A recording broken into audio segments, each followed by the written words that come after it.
Welcome, Flyers fans. You're listening to Chris Mayer, Flyers Fan Mania 93 on YouTube.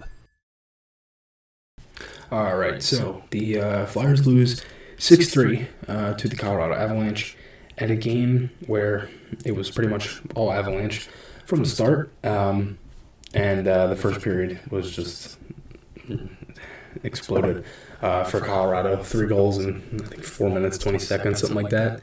And, Flyers basically were out of it pretty early in this one. Just didn't really have their legs. And, I put a tweet out on Twitter.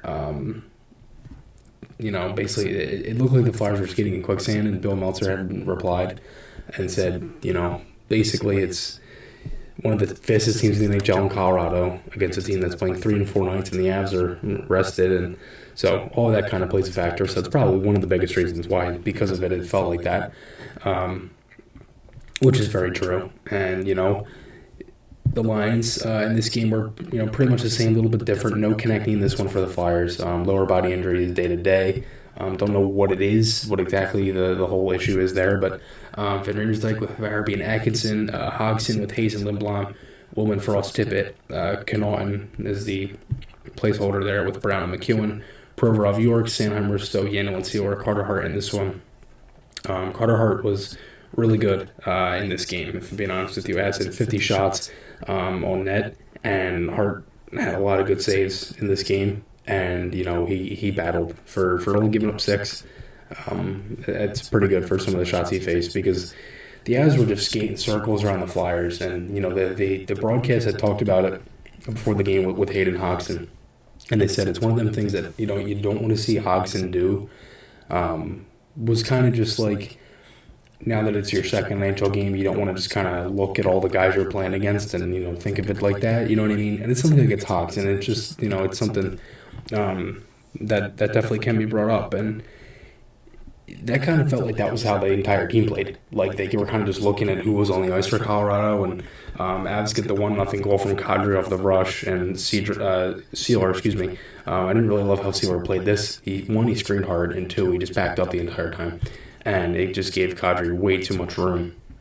Felt like the Avs there was so much space in between the guys from either the Colorado player to the Flyer player. Like, there was just so much space, and the Avs were just able to capitalize on that for majority of the game. Flyers got a goal from JVR off a really nice play from Farabee, who I honestly think has played well in the last handful of games. They're switching him over to a different position.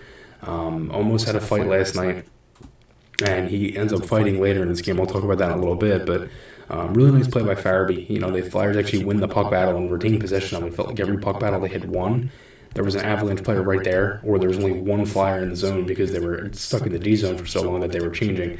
So the Flyers get a goal, quick shot from JVR, rebound goes upstairs, so it's 1-1. Avs get a power play immediately after, take a 2-1 lead. That's how the season has gone really all year. The past 2 years have been like that, where if the Flyers were to score, the other team scores right after and the lead's gone. Provorov had a really nice play on McKinnon at the blue line. He's played so well with York. Like, in recent games, there's been no Provorov hate whatsoever, because he played well. Him and York have played really well together. York's been able to adapt to playing with Provorov. Provorov has just played really sound defensively, hasn't had as many turnovers. It just has a lot of confidence in his game right now. I feel like he's kind of getting underlooked at this point. Confer scores off a really bad play, just a flex off of Sealer, and I didn't really love how Sealer let Kadri walk in, and it was just a bad bounce. Also was a neutral zone turnover by Tippett. Ended up losing it there. So obviously a lot of things could have prevented that goal. I think Tippett had another good game as well. Obviously the turnover led to a goal, but I said that there was other things. Obviously it wasn't the best bounce either. And then the Avs would score again, 4-1, deflected off of Yandel. Flyers, I thought, had an okay second period. Kind of just, it just kind of felt like the period was just gliding by at that point. Avs score again, 5-1 on a point shot. Then the Avalanche power play. Flyers ended up killing this one off. Then a really nice goal from McEwen. And again, it's a great pass from York. He had a couple good stretch passes last night. Had one that led to a goal last night, the 3-1 goal from Konechny. Stretch pass up to Hayes, drop back, Konechny shot, ends up rolling over the line. Tonight, finds McEwen, puts it in a spot where McEwen can pick it up on his forehand, because if he's on his backhand, he's either getting hit or just taken right off the puck. Really good play, just a sweet pass. And York, from when I looked at him in his days in Michigan and college, always noticed he was a really good north-south stretch pass guy. And it's really nice to see that it's transitioned over to the NHL, and it's a really good thing to build on, because he's definitely playing with confidence. And Max Woolman, he ends up getting a goal tonight. McCarr would make it 6-3, and Farabee has the fight late, which is something I want to talk about too, because Farabee, again, playing a different position, and almost has the fight last night. Then he gets one tonight. And it's not like Kadri's a guy that, doesn't really fight or anything. He has some meanness to his game. He's obviously dealt with all the suspensions and things like that. The guys are...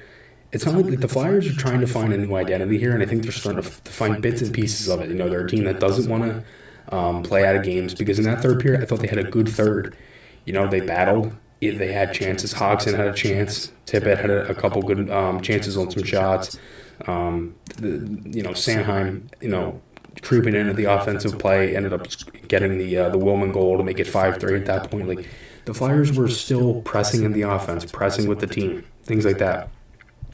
And I had been talking to a couple people that were kind of close to the team, and basically saying, like, they want to be aggressive as much as possible, and that's something that they've been doing. They did it last night.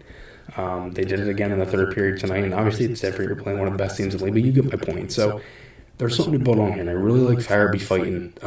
It's not like it's one of them things where it's like somebody gets hit and he's the one that steps up. That's a different situation. This is like he's sticking up for himself last night, sticking up for himself tonight. So that's something that you really want to build on. And I really like that, they've been able to start to find bits and pieces of a new identity, and it's been really good to see for the way that the season has gone. So hopefully they can still build on that. Let me know your guys' thoughts below. Remember, guys, podcast articles, those links are on my channel. SeatGeek, Garrett Group Construction, you can check them out as well. And I'll talk to you all again soon.